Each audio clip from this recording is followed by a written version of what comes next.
Thank you and welcome to the show this morning. The topic this morning is the literature of the Harlem Renaissance, and we're fortunate to have with us Alana McLaughlin, who has been with us on a number of occasions to talk about the literature as well as some other aspects of the Harlem Renaissance. And of course, Alana, let me welcome you to the show this morning, and let me again tell you how delighted we are to have you here, and at the same time to remind our audience that you've been with us on a number of occasions. And so why don't you say something about your background, your education, and some of the things that are important in terms of your life that eventually brought you to us this morning, as well as to sort of give us an overview of the topic of the Harlem Renaissance. And I think that by that time we should have completed this first part. Let's start off with that. Well, my name is Alana McLaughlin. As you said in the beginning of the show, I was born August 27, 2002, which would make me 10. Also, I am very involved in the church, as you are. You're the reverend, and I'm sort of the only acolyte that ever acolytes every Sunday. Every Sunday. I mean, even if I don't want to do it, I still got to do it. I mean, because that's just what I do in church. And now let's get on to the subject for today, the Harlem Renaissance. If you go up to a random person and say the Harlem Renaissance, they will think about jazzy music, piano, and all these little doobity-bop kind of things. But it was much more than that. Now, the Harlem Renaissance was actually, before people started calling it the Harlem Renaissance, it was called the New Negro Movement. And it was inspired by Alan Leroy Locke. And now, this movement spanned from 1919 to about the mid-1930s, about 1934, when the Great Depression started and the stock market crashed. Yeah. And so during this time, African-American writers blossomed.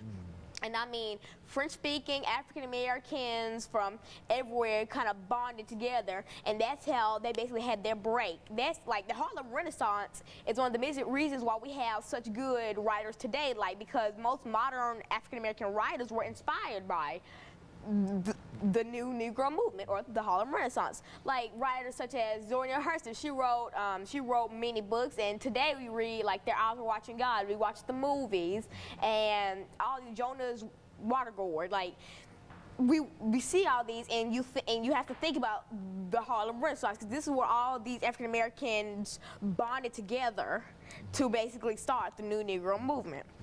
And then there wasn't always literature. There was music, like musicians like Louis Armstrong, like the trumpet. Like, I don't think most people know this, but the piano was a sign of wealth.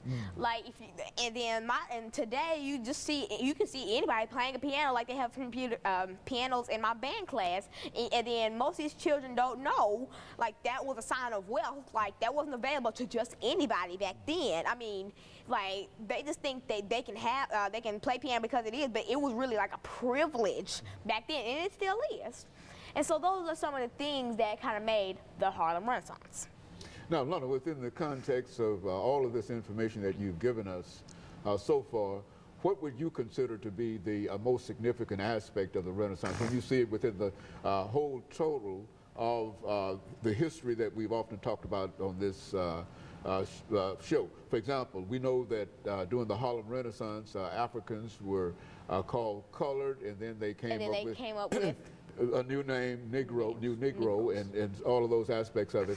And so while we appreciate all of that information that you've given us, and we anticipate some additional information within that range, when we come back, let's talk about some of the reasons that Africans changed from being colored during the Harlem Renaissance to the so-called New Negro. I think you've given us some indication of this New Negro movement, but for the most part, I think, and we appreciate that information that you've given us, and I think you've demonstrated the kind of ability to continue carrying this information forward. And I think one of the things that we would certainly like to hear you say something about Harlem, in the sense that everybody believed that had you not visited Harlem, then you've never really been to New York, and et cetera, and those kinds of ideas and things that you've talked about with us on a number of occasions, and I'm sure that you're very, very in tune with it, you see. And so I think that you're giving us some excellent information, and we look forward to the second part as well as the final part of this show. And let me encourage our audience to that we'll be back following this very, very short commercial. Thank you, and welcome back to the final.